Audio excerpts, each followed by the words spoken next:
ନାଇଁ ନିଶ୍ଚିତ ଏ ଆଜି ଗୋଟେ ଭବ୍ୟ ସମାରୋହ ସାଲେପୁର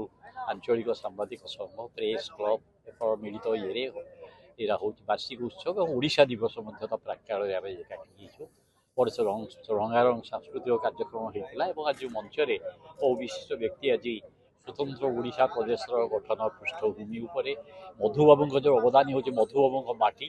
ଯେଉଁ ମଧୁବାବୁ ସାରା ଓଡ଼ିଶା କ'ଣ ସମଗ୍ର ଭାରତ ବର୍ଷରେ ଅଗ୍ରଗଣ୍ୟ ବ୍ୟକ୍ତିତ୍ୱ ଥିଲେ ଏବଂ ଯାହାଙ୍କୁ ମହାତ୍ମା ଗାନ୍ଧୀ ମଧ୍ୟ ସମ୍ମାନ ଦେଖାଉଥିଲେ। ମହାତ୍ମା ଗାନ୍ଧୀ ଯାହାଙ୍କୁ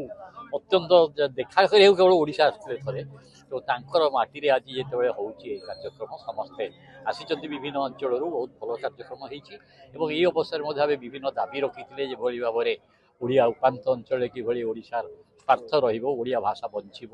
ସେଥିପାଇଁ ଦାବି କରିଥିଲୁ ଏବଂ ତା ସହିତ ମଧ୍ୟ ମଧୁବାବୁ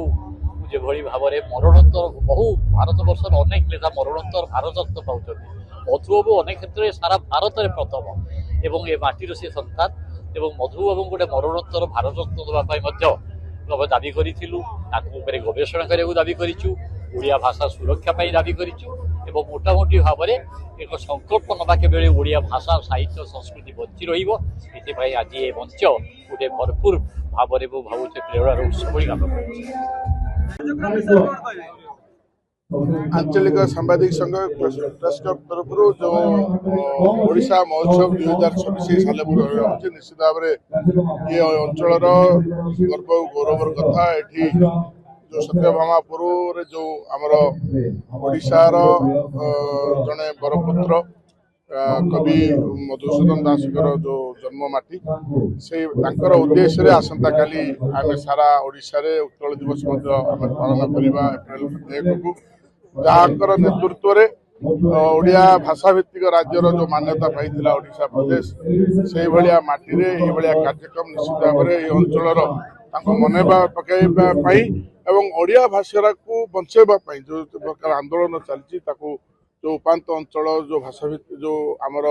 जितेबले ये ओडिशा प्रदेश राजमंड्री पर्यंत एपटे थिला एपटे जो परवर्ती समय रे ओडिशार जो अंचल माने जो विच्छिन्नांचल अंचल हो गला से सड़ेकला खरसुआ कथा कहतु कि वेस्ट बेंगल कथा कहतु कि आंध्र प्रदेश कथा कहतु से ओडिया भाषा को जो बंचाई रखा जो प्रयास लगी चली ओडिया भाषार बंचाइवाई एवं बरपुत्र मान कवि मधुसूदन दास को जो बंचाइवाई जो प्रचेषा चली सांबादिक संघ तरफ जो ये प्रचेषा निश्चित भाव में गर्व गौरवर कथा ये प्रचेषा आगू रहू आम विधायक भाव में ये कार्यक्रम में प्रथम थर जोग देचु निश्चित भाव में निजक गर्व अनुभव करुचु और चेष्टा रमर ओडिया भाषा को बचाइवाई जिते पारु पर्यंत चेष्टा कथा निश्चित भाव में से कथा को आम चेष्टा करूँ जेहेतु बुलू भाई से कथा को रखी आम चेष्टा करूँ बरपुत्र को आम मरणोत्तर उपाधि मिल पार से राज्य सरकार और केंद्र स्तर में कथबार्ता कार्य जमी हो पार से चेष्टा